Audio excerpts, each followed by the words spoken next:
Yeah, we got a leaker here. This is the carburetor off my 1953 Cub, and the bugger leaks like a sieve out this carb inlet here. And if you look at that, that is definitely not the right thread to be going in there. It should be a 1/2 inch 20 thread. I measured this. This is 9/16 18.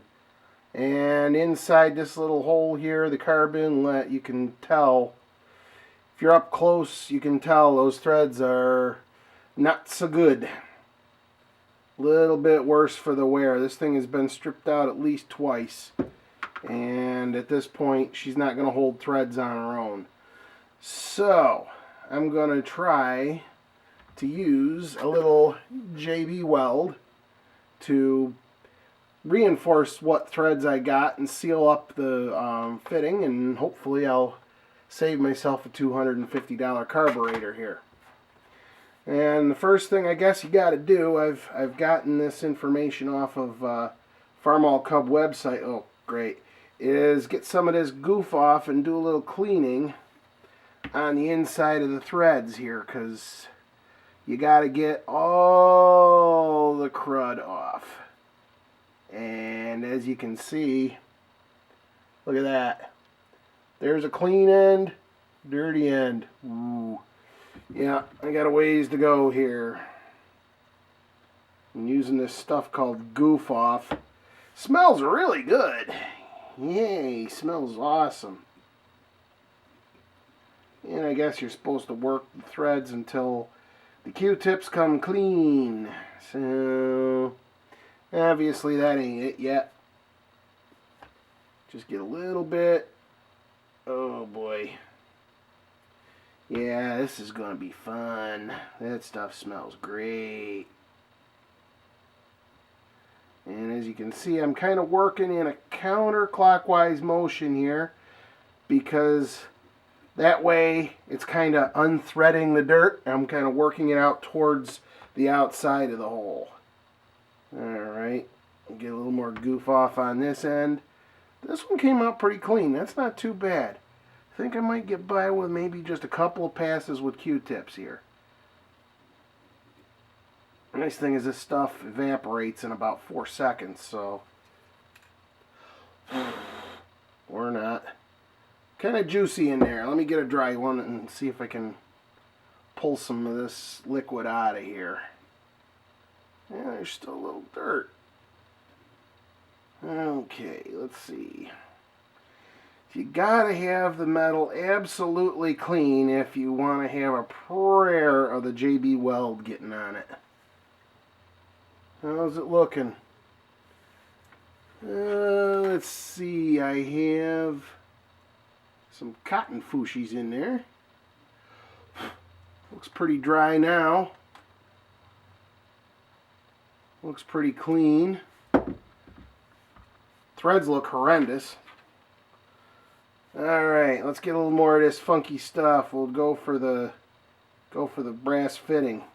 So what I'm going to have to do here is I'm just going to have to improvise. This brass fitting came with it. This is an oddball. It's got a 9/16 18 thread on one side, and it's got a compression fitting for 5/16 fuel line on the other. And I'm just going to have to make do with what I have. Either that or buy a whole new carb body. Alright, I guess the next thing is to get a little of this rubbing alcohol. There is rubbing alcohol in the oops, so I don't know if this is just redundant, but I'm gonna flush the threads out one more time with the rubbing alcohol.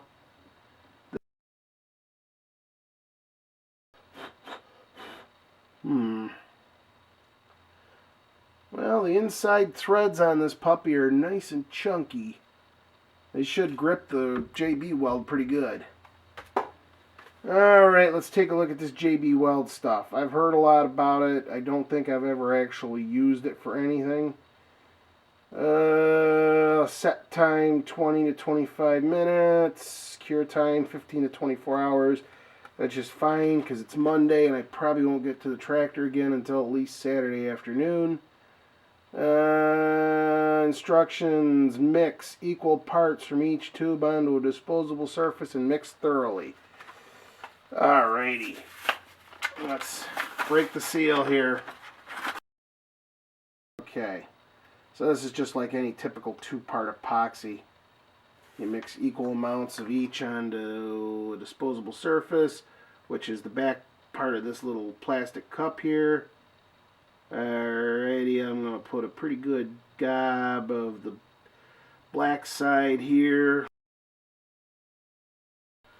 What do you think? That looks about equal. The black side kind of settled out and the gray side's kind of sitting there like a little dog turd.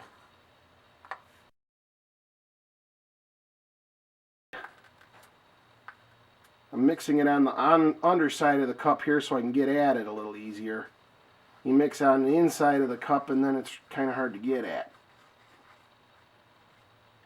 So, if you can understand the method to my madness here. Scrape and smear, and boy, that looks alright. I'd say that looks pretty well mixed. I'm getting it on my fingers now. That's not good. Alrighty, we got our clean and dry threads going here.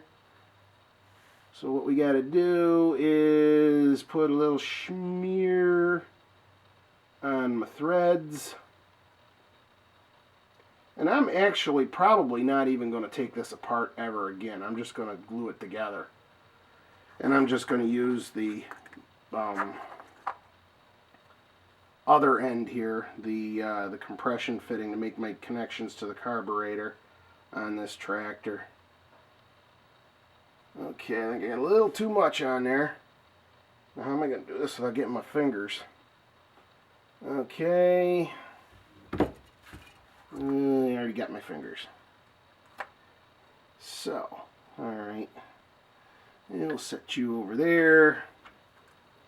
I'm going to use a Q-tip. I'm going to try this. I got plenty to work with here, so maybe a little fiber reinforcement, you know?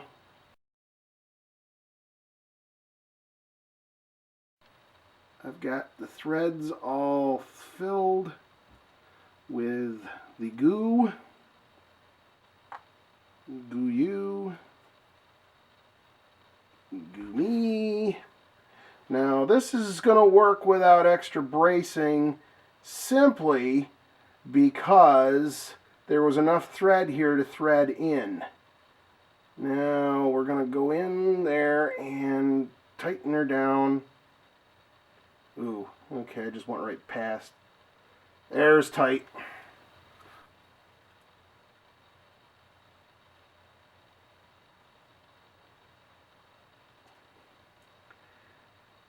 Do a little cleanup.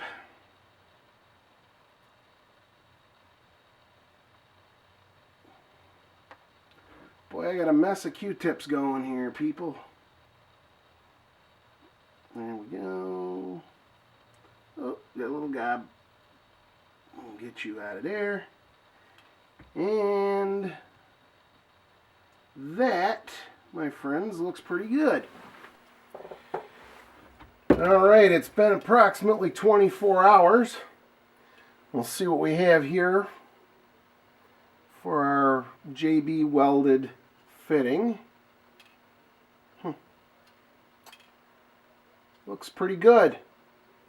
I know they say you can recreate the threads, but you know what? I think I'm just going to leave it as is, because that way there's less of a chance of it leaking. Yeah, I got the stuff pretty well. I kept it pretty well corralled, and it's going to work.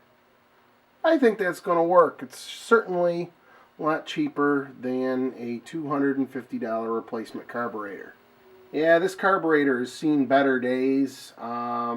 When I went to put it on the tractor the last time after I did a little cleanup and rework on it, I discovered this hole here is stripped out and the stud that normally would be in there doesn't fit, so I ended up using a 1/4-inch bolt and backing it up with a regular nut and a lock washer from underneath. This one's threaded okay, you know, but this carburetor is, I don't know, pot metal or something like that, and they don't hold threads for pot. I guess that's why they call it pot metal. But these seems like the JB Weld's going to hold up all right. It's not quite dry yet, but it should be dry in the next few days, and we'll put it back on the tractor and give it a shot, see how it works. All right. Hey, well, thanks for watching, guys. I'll see you next time.